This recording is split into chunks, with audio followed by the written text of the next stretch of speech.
Throughout history, mankind's moral compass has been in continuous change and flux. The domination of any one ideology or theology causes a rise in fanatical proponents of others. Consider, if you will, the fanatic actions of Democrats and conservatives in the 2008 presidential campaign.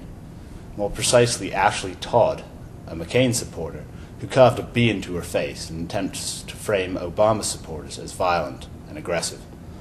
This deception came to light and did far more damage to Ashley Todd's own political affiliations than Obama's. There was obviously no 6-foot, 4-inch black attacker.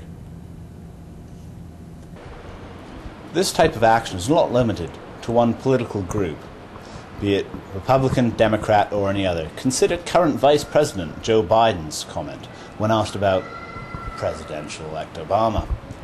He said, I mean, you got the first sort of mainstream African-American who was articulate and bright and clean and a nice-looking guy. I mean, that's a storybook, man. You'd think that any experienced politician, which Joe Biden is, would have the sense not to say something like that, regardless of how it was intended. To quote Friedrich Nietzsche, the most perfidious way of damaging a cause consists of defending it deliberately with faulty arguments. It is almost always someone's personal actions which destroy their political or personal standing, either amongst a circle of friends or to the world. Ironically, the opposite of this system, wherein two political parties have similar motivations or messages, seems to create an extreme sense of apathy amongst the populace. Consider, if you will, the Canadian 2008 election, wherein only 61% of Canadians gathered to vote. The majority of the rest were not abstaining out of protest, they just didn't care about the way their country was being run. And you can say one thing for the American election: it garnered interest and it created a high voter turnout.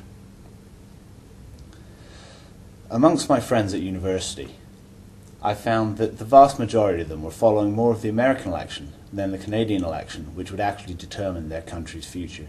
Again, these are university students, and only a quarter of them are politically active or motivated. The rest just feel apathetic or indifferent, and let's face it, you don't find indifference without ignorance. And according to Statistics Canada, university students are 3 times more likely to be politically involved as any other age group. This apathy is due in large part to the ponderous nature of the Canadian government system, or the democratic government system, wherein hidebound bureaucrats slow down all the processes and make it very difficult for anybody who's actually in power, who has been voted in, to change the system in any way. This ponderous nature must be changed, and it has to start at the individual level. As Leo Tolstoy said, everybody thinks of changing the world, but no one thinks of changing himself. We need to change ourselves and the way we approach the political systems within our countries in order to create any sort of change. Be involved.